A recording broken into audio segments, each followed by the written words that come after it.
টি-20 টুর্নামেন্টের আশা আপনি নিশ্চিত করতে পারেন।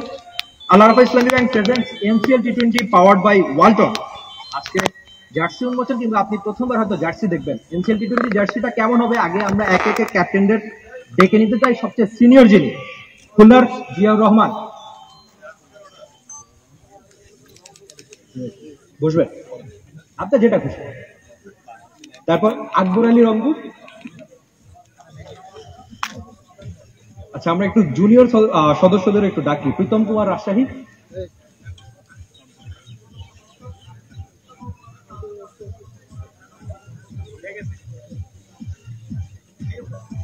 সোহাগ গাজী বরিশাল,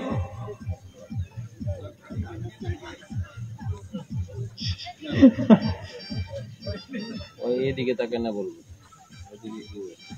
চট্টগ্রাম আমার নিজের বিভাগীয় শহর, ইয়াসির আলী চৌধুরী রাব্বি।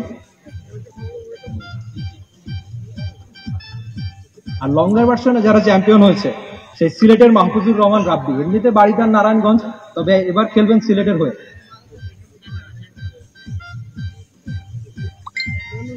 রাব্বি সবচেয়ে ছোট, তিনি যে কোথায় বসে সেটা তিনি জানেন। আর বাকি আমরা নাইম শেখের কথা একটু বলতে পারি। নাইম শেখ, আপনি যদি আসতেন। বাকি আরেকজন সুমন খান, প্লিজ।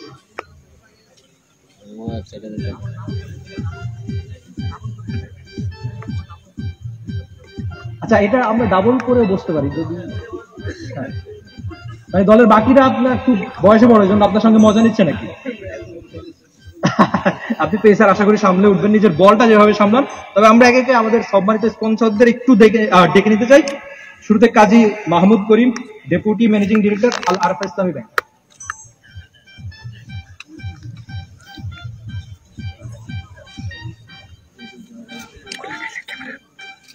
আপনি কাইন্ডলি একটু শুনে দেওয়া যায়, তাহলে ছবিটা সুন্দর হবে।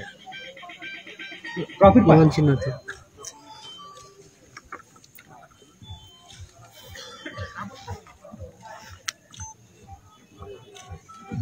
পরে ডাকবো জনাব Robiul Islam Milton, additional executive director, Walton.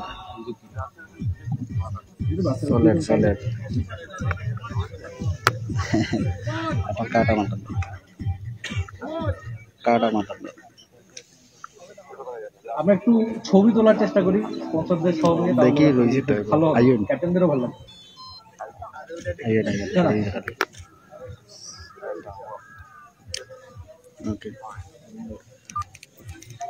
ছবি পর্ব আপনারা যে যার মতো ছবি তুলে নিতে পারেন, যেন এমসিএল টি-20 সবাই দেখে, বেশ ভালোভাবে একটা প্রচার পায়।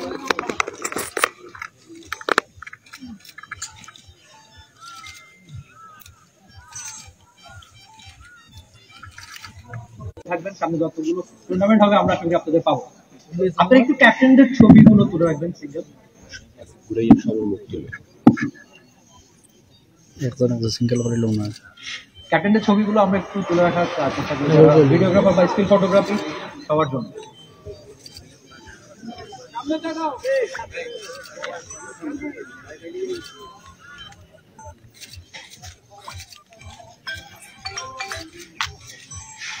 আমরা একটু ধীরে ধীরে ক্যাপ্টেনদের সঙ্গে কথা বলার চেষ্টা করি, তবে সবার আবদার, সবার সিনিয়র জিয়াউর রহমানের কাছ থেকেই আমরা যত বেশি প্রশ্ন করি সবাই সেটা করছে। আচ্ছা জিয়া ভাই, জার্সি কোনটা বেশি সুন্দর? নিজেরটা ছাড়া আমারটা ভালো হয়েছে, শিওর। বাকিটা কিন্তু মানে আমি কিন্তু বলছি নিজেরটা ছাড়া, বাকিগুলো কেমন? আপনাকে যদি আমি এই জার্সিটা বলি, একটু পিঙ্ক কালার, আউট অফ 10 আপনি কত রেটিং করবেন? 7। আচ্ছা, আপনার ঠিক পেছনে দুটো সবুজ, ওগুলো কেমন? আচ্ছা, এই তালিবানের যে ক্যাপ্টেন, সামনে একটা বড় টুর্নামেন্ট, আপনাদের এক্সপেকটেশন কি? দেশের অনেক ঘরোয়া ক্রিকেটের প্লেয়াররা এবার সুযোগ পাচ্ছে, নিশ্চয়ই এবার একটু ভালো ক্রিকেটটা দেখতে চাইবে সবাই বিপিএল আগে আগে। না, এটা তো আসলে আমাদের অনেক দিনের চাওয়া ছিল যে একটা আমরা বিপিএল বাদে শুধু আমাদের ডোমেস্টিক প্লেয়াররা যারা আছে তারা টি-20 একটা টুর্নামেন্ট আমরা অনেকদিন ধরেই চাচ্ছিলাম। তো এটা অনেক ভালো একটা ইনিশিয়েটিভ যে এবছর থেকে হচ্ছে, আর ইনশাল্লাহ খুব কম্পিটিটিভ টুর্নামেন্ট হবে, আর যেটা আমাদের সামনে বিপিএল ইনশাল্লাহ হেল্প করবে।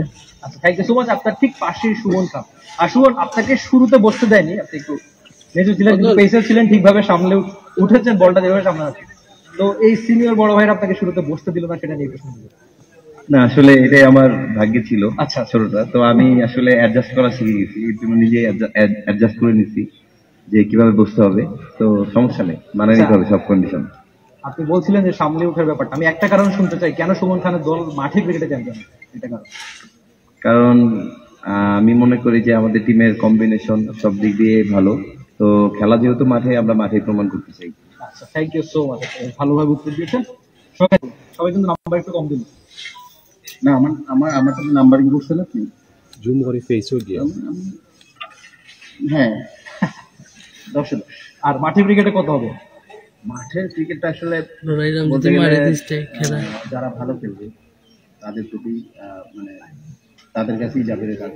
তো আমরা চেষ্টা করবো যে মাঠে কতটুকু ভালো খেলা যায়, যত ভুল ত্রুটি কম করে মাঠে এফোর্টটা দেওয়া যায়, এটাই আমি চেষ্টা করবো।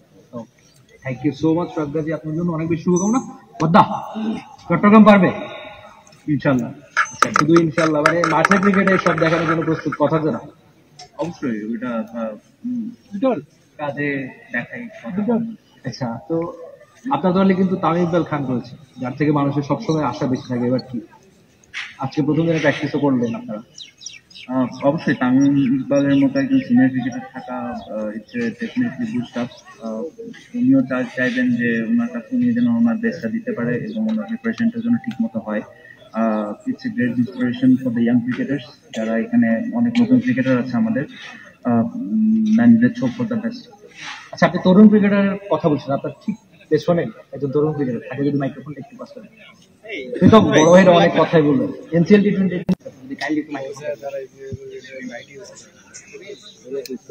নাইম শেখ আগের দিন বলছিলেন যে ঢাকার ছেলেরা নাকি অনেক বেশি স্মার্ট, তাদের খুব বেশি কিছু বলতে হয় না। তো মাঠের ক্রিকেটে সেটা দেখা যাবে? ইনশাল্লাহ আমরা মাঠে আর লঙ্গার ভার্সনে আপনারা রানার আপ হয়েছিল খুব সম্ভবত, তো এনসিএল টি20 কি যেতে যাবে নাকি দ্বিতীয় হয়ে? ইনশাল্লাহ আমরা চ্যাম্পিয়ন হওয়ার জন্য খেলবো। আচ্ছা, তো আপনার দলের সবচেয়ে বড় শক্তি কি?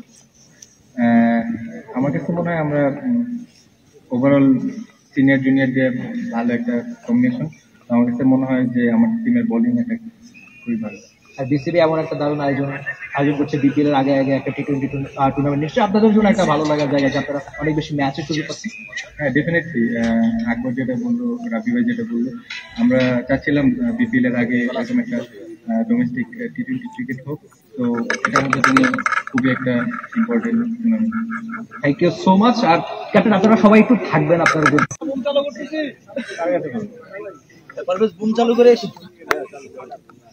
হ্যালো, আচ্ছা, বিপিএল এর সবসময় বিপিএল হয় আপনাদের একটা আক্ষেপ যে ফরেন ক্রিকেটার টিম কম্বিনেশন সবকিছুর কারণে লোকাল ক্রিকেটার অনেকেই আসলে সামর্থ্য থাকার পরও অনেক সময় সুযোগ পায়নি। এই টুর্নামেন্টে আসলে আপনাদেরকে কতটুকু সেই এক্সপোজার দিবে, পাশাপাশি বিপিএল এর জন্য কতটুকু প্রস্তুত হতে পারবেন? জিয়া ভাই যদি বলেন। হ্যাঁ, আলহামদুলিল্লাহ, আসলে আমরা সবসময় চাচ্ছিলাম যে আমাদের ঘরোয়া লিগে একটা টুর্নামেন্ট হোক, আমাদের দাবি ছিল। তো অবশেষে ক্রিকেট বোর্ড এই জিনিসটা অ্যারেঞ্জ করছে, এটা খুবই ভালো। বিপিএল এর আগে শুরু হচ্ছে, তো বিপিএল এর প্রস্তুতি হিসেবে এটা অনেক কার্যকর হবে এবং আমি আশা করি যে এই টুর্নামেন্টের মাধ্যম দিয়ে আমাদের অনেক ভালো ভালো প্লেয়ার বের হয়ে আসবে। এটা আমাদের জন্য খুব ভালো একটা টুর্নামেন্ট হবে। আমি আকবরকে প্রশ্ন করতে চাই। আকবর, একটা বড় কি বলবো যে আমাদের অধ্যায় আপনি এবং আপনার দল অনূর্ধ্ব-19 যেটা হয়েছিল, এবং আপনাদের পথ ধরে আমাদের এশিয়ান শ্রেষ্ঠত্ব অব্যাহত রয়েছে।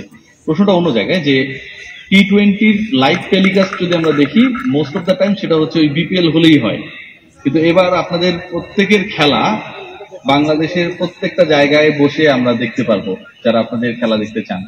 আবার এখানে পারফর্ম করে একটা প্রিপারেশন নিয়ে আপনারা বিপিএল এ এন্ট্রি করবেন। এই ব্যাপারটা আসলে কতটুকু এক্সাইটিং, একই সাথে কতটুকু দায়িত্ববোধ বাড়িয়েছে? প্রথমে আসি আপনার কথা যে এক্সাইটমেন্ট বা কতটুকু আছে। তো আমার মনে হয় যে বিপিএল এ তো আসলে খুব কম প্লেয়ার খেলে, বাট এখানে যেটা হচ্ছে যে এখানে সব মানে আমরা যারা এনসিএল খেলি সেই সবগুলো টিমই সবগুলো প্লেয়ারই খেলছে, তো প্রায় 120 জনের মতো প্লেয়ার এখানে একটা খুব ভালো এক্সপোজার পাবে। তো আমার মনে হয় যে সবাই এক্সাইটেড এটার জন্য। আর যেটা বললেন যে রেসপন্সিবিলিটির কথা, তো আমরা প্রত্যেকবারই যেটা হয় যে এনসিএল কিংবা বিসিএল খেলেই আমরা ডিরেক্ট বিপিএল এ ঢুকি, যেখানে আমাদের প্রিপারেশন টাইমটা খুব কম থাকে। বাট এবার যেহেতু আমরা টি20 ফরম্যাট থেকে সাথে সাথে বিপিএল এ ঢুকবো, ইনশাল্লাহ আমাদের ওই প্রিপারেশনটা খুব ভালো থাকবে। আর আমি আশা করবো যে ইনশাল্লাহ আমাদের মানে যারা বাংলাদেশি প্লেয়ার আছে এরাও এই টুর্নামেন্টের মাধ্যমে ভালো করে বিপিএল ভালো প্রিপারেশন নিয়ে যেতে পারবে এবং সেটা শোকেস করতে পারবে। Thank you. যে কোনো ক্যাপ্টেন অ্যান্সার করতে পারেন। আসলে বিপিএল অর্থাৎ শর্টার ভার্সনের ক্রিকেটের কথা যদি বলি, প্রত্যেক ক্রিকেটারের একটা এক্সপেকটেশন থাকে, সেটা হচ্ছে প্রথম এক্সপেকটেশন স্পোর্টিং উইকেট, যেখানে প্রচুর রান হবে। সিলেটে যে উইকেট গুলোতে খেলা হচ্ছে বা সরি হবে নিশ্চয়ই দেখেছেন, সেটা দেখে আসলে মনে হয়েছে কিনা যে এটা টি-20-র জন্য অ্যাপ্রোপ্রিয়েট উইকেট?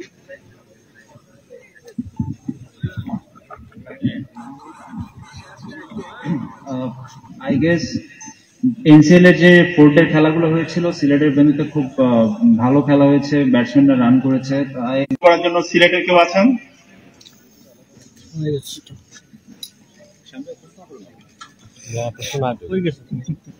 আচ্ছা, সিলেটের ক্যাপ্টেনের কাছে জানতে চাই, ফোর্থ ম্যাচে তো সিলেট চ্যাম্পিয়ন হয়েছে, আর রাব্বিকে পেলাম। রাব্বি আসলে আপনার শিরোপা জয়ের এক বছর না হতে আরেকজন শিরোপা নিয়ে এসেছে, বাংলাদেশের ক্রিকেটের জন্য দারুণ খবর। আন্ডার-19 এশিয়া কাপে এইটা আসলে আপনার কতটুকু এনজয় করেছেন? আন্ডার-19 এশিয়া কাপ জিতেছে বাংলার যুবারা, পাশাপাশি সিলেট ফোর্থ ম্যাচে চ্যাম্পিয়ন হয়েছে। এনসিএল টি-20-তে আসলে সিলেটের দলটা কেমন, কতটুকু প্রিপারেশন নিয়েছে? ফার্স্ট অফ অল যেটা বললেন যে এশিয়া কাপ যে চ্যাম্পিয়ন হয়েছে, আমার কাছে মনে হয়েছে যে আমরা আবার চ্যাম্পিয়ন হয়েছি, এরকম একটা ফিল হয়েছে যে না আমরা এই যে চ্যাম্পিয়নটা ধরে রাখতে পেরেছি। আর আমরা ফোর্থ ডেতেও চ্যাম্পিয়ন হয়েছি সিলেট ডিভিশন, তো আমরা খুব ভালো প্রিপারেশন নিচ্ছি। আমার কাছে মনে হয় যে টি-20-তে আমরা ভালো কিছু করতে পারবো।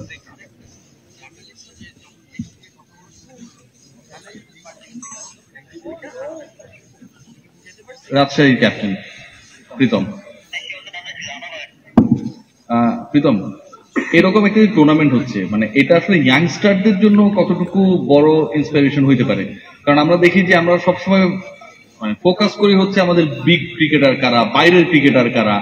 সো এটা তো একটা আফসোস তৈরি করতে পারে যেই দলগুলো বিপিএল এর দল গড়েছে এবং অনেককে পিক করে নেই, সেখানটায় যারা পিক হয় নাই তাদের জন্য কি একটা আফসোস বাড়ানোর সুযোগ? এখানটা যদি তারা ভালো খেলে বিপিএল এর যারা দল করেছে তাদেরকে একটা আফসোসের উপলক্ষ এনে দেবে। আফসোস বলবো না, আসলে এটা আমাদের জন্য একটা বড় একটা অপরচুনিটি এরকম একটা টুর্নামেন্টে অংশগ্রহণ করা, আর আমরা যারা আপকামিং প্লেয়ার আছি মেলে ধরার বড় একটা সুযোগ। আচ্ছা, চিটাগাং ক্যাপ্টেন রাব্বির কাছে জানতে চাই, তামিম ইকবাল তো প্রায় 7 মাস পর মাঠের ক্রিকেটে ফিরছে, সবশেষ ঢাকা প্রিমিয়ার লিগ খেলেছিল প্রাইম ব্যাংকের হয়ে, মাঝখানে কমেন্ট্রিও করেছে। তামিম ইকবালকে কোন মুডে দেখছেন, এবং তামিম ইকবাল আসলে সবশেষ বিপিএলও হাইয়েস্ট রান গেটার ছিলেন, তার ক্যাপ্টেন্সি দিয়ে বরিশাল জিতেছিল, তাকে আসলে কিরকম দেখেন, সে কতটুকু রিদমিক? এটা ঠিক 7 মাস পর উনি মাঠে নামছেন। আমার কাছে মনে হয় প্রথম 1-2 ম্যাচ সময় লাগতেই পারে, উনিও হিউম্যান। বিপিএল খেলেছে ওটাও 1 বছর আগে, ঢাকা প্রিমিয়ার লিগ খেলেছে ওটাও 7-8 মাস হয়ে যাচ্ছে। বাট আজকে প্র্যাকটিসে দেখে মনে হচ্ছে he is in a good rhythm. ইনশাল্লাহ আমরা ভালো কিছু আশা করবো ওনার কাছ থেকে। প্রীতম, আপনার দলে যেহেতু আপনি এখানটায় আপনি ক্যাপ্টেন ধরে নিচ্ছি, যে কারণে আপনি এই জায়গাটা, আপনার আন্ডারে শান্ত এবং মুশফিকের মতো দুজন হাই ভোল্টেজ ক্রিকেটার থাকবে বা খেলবে বা আপনার দলে খেলবে, মানে এটা আসলে কতটুকু ইন্সপায়ারিং, একই সাথে প্রেশার? প্রেশারের কিছু নাই, বড় ভাইদের সাথে সবসময় কথা হয়, ওরা দলে থাকলে আর কি দিন ইজি হয়ে যায়, অনেক কিছু শেয়ার করে, তো ওরা অনেক এক্সপিরিয়েন্স প্লেয়ার, এইটা আমাদের জন্য অনেক হেল্প করে, খেলাটা ইজি হয়ে যায়।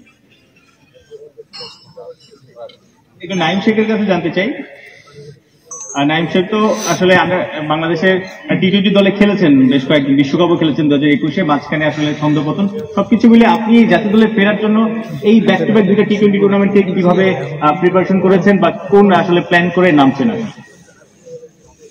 আসলে এইরকম টুর্নামেন্ট আমাদের সবাই যেটা বললো যে সবাই চাচ্ছিল, তো আমার ন্যাশনাল টিমে কামব্যাক করার জন্য, যে কোনো প্লেয়ারের জন্য কামব্যাক করার জন্য এরকম টি-20 টুর্নামেন্ট খুবই হেল্প করবে। আর ব্যাক টু ব্যাক হতে বলতে গেলে এই টুর্নামেন্ট দিয়ে আমি চাবো যে আমি বিপিএল এ ভালো স্টার্ট করতে পারি, আর বিপিএল এ থাকবে মেইন ফোকাস যে আমি এখানে যেন পারফর্ম করে আবার ন্যাশনাল টিমে কামব্যাক করতে পারি। সোহাগ ভাই, মানে বিপিএল এর প্রিপারেশনের কথা বলা হচ্ছে, মজার ব্যাপার হচ্ছে যে বিপিএল এর বর্তমান চ্যাম্পিয়ন হচ্ছে আপনার বিভাগ বা বরিশালের নামে যে দলটা আসলে খেলে, তো ওই জায়গা থেকে আপনার জন্য চ্যালেঞ্জটা কত বড়? কারণ এবারও বরিশালের হয়ে যারা খেলবে এদের ম্যাক্সিমামই মানে বড় ক্রিকেটার যারা এই মুহূর্তে আপনার দলে খেলবে না, কেউ খেলবে ঢাকার, কেউ রাজশাহী, কেউ চট্টগ্রাম। তো সোহাগ গাজীর জন্য এটা কত বড় চ্যালেঞ্জ বরিশালের যে মান সম্মান সেটাকে ধরে রাখার ক্ষেত্রে? না আসলে সত্যি কথা বলতে আসলে এটা হলো এনসিএল টুর্নামেন্ট, তো যার যার বিভাগ থেকে আসলে বাধ্যতামূলক খেলতে হবে। তো আমি যেহেতু বরিশালের হয়ে আসছি এখানে, তো অবশ্যই আমাদের আশা থাকবে ওই যে জায়গাটায় আসলে যাওয়ার কথা, এই টুর্নামেন্টের লক্ষ্য যে জায়গায়, তো সেখানে অবশ্যই একটা প্ল্যান নিয়ে আসছি, বা আমাদের যে টিমের প্লেয়াররা আছে তাদের সাথে কথা বলা বলেন, কোচ সবার সাথে ওইভাবেই ডিসকাস করে হয়তোবা একটা প্ল্যান সেট আপ করা হয়েছে। তো চিন্তা থাকবে, কারণ যেহেতু বরিশাল বিপিএল চ্যাম্পিয়ন, তো বরিশালের প্রতি একটা অন্যরকম একটা ভালোবাসা আছে সবার। তো এনসিএল ফার্স্ট টি20 হচ্ছে, তো সবারই এখানে 8টা টিমেরই চিন্তা থাকবে যে কাপটা নেওয়া। তো আমাদের একটা অন্যরকম একটা ফিল আছে যে আমরা বিপিএল চ্যাম্পিয়ন, তো এটা ওই সেম টুর্নামেন্ট ধরতে গেলে টি20, তো আমাদের ওই লক্ষ্যটাই থাকবে। তো অবশ্যই আমাদের চেষ্টা থাকবে ভালো একটা রেজাল্ট করার। সুমন খান, আপনার বসা নিয়ে একটা প্রবলেম হচ্ছিল, সিট খুঁজে পাচ্ছিলেন না, মানে মাঠের পারফরমেন্সে কি এরকম কোনো সুযোগ দেবেন কিনা যে আপনার দল আসলে ভালো কিছু করবে? না, সমস্যা নাই, এখানে যেহেতু জায়গা পাই নাই, চেষ্টা করবো মাঠে কিভাবে জায়গা করে নিতে হয়, সেটাই আসল ব্যাপার। আমি একটা প্রশ্ন করতে চাই, সোহাগ গাজীকে প্রশ্ন করতে চাই, সিনিয়র অবস্থা। গাজী ভাই, এই যে খেলাটা হবে এটা নিয়ে এত এক্সাইটমেন্ট দেখছেন, কত মিডিয়া, কিন্তু এনসিএল কিন্তু এত মিডিয়া এত হাইপ থাকে না। এই যে আপনারা আলাদা করে বসেছেন, সেদিন জেলা বিভাগ মিলালেন, অভিনবত্ব। এখানে আপনার আল আরাফা ইসলামী ব্যাংক, টি স্পোর্টস, ওয়ালটন, এরা যেভাবে রোল প্লে করছে, এটা বললে অনেকটা ব্র্যান্ডিং এর পর্যায়ে চলে যায় যে আমরা আসলে ব্র্যান্ডিং করছি কিনা, কিন্তু এন্ড অফ দ্য ডে এটার কারণেই কিন্তু এত নতুনত্ব, আপনাদের খেলাগুলো সবাই দেখতে পাবে। এটা কতটুকু ইন্সপায়ারিং? না, এটা আসলে ভালো একটা দিক যে এরকম লোকাল টুর্নামেন্টে এরকম স্পন্সর আসতেছে সবাই, তো এটা আমাদের নেক্সট এই জিনিসটা আসলে বলতে গেলে অনেক বড় হয়ে যাবে, বাট আমি মনে করি যে এটা আমাদের প্লেয়ারদের জন্য একটা ভালো একটা উদ্যোগ যে এরকম টুর্নামেন্টে ভালো স্পন্সর আসতেছে এবং সেটা একটা টুর্নামেন্ট লাইভ দেখাচ্ছে, তো এরকম একটা আয়োজন হইতেছে। তো সব মিলে অবশ্যই বলবো যে এটা আমাদের ভবিষ্যতের জন্য ভালো একটা উদ্যোগ হচ্ছে এবং ভালো একটা দিক আসছে। আচ্ছা, আমরা একটু ক্যাপ্টেনদের একটু থাকার অনুরোধ করছি, আরেকটা অফিসিয়াল ফটোশুট হবে, একটু ফটোগ্রাফার একটু ছবি তুলে ক্যাপ্টেনদের একটু তুলে সবাই।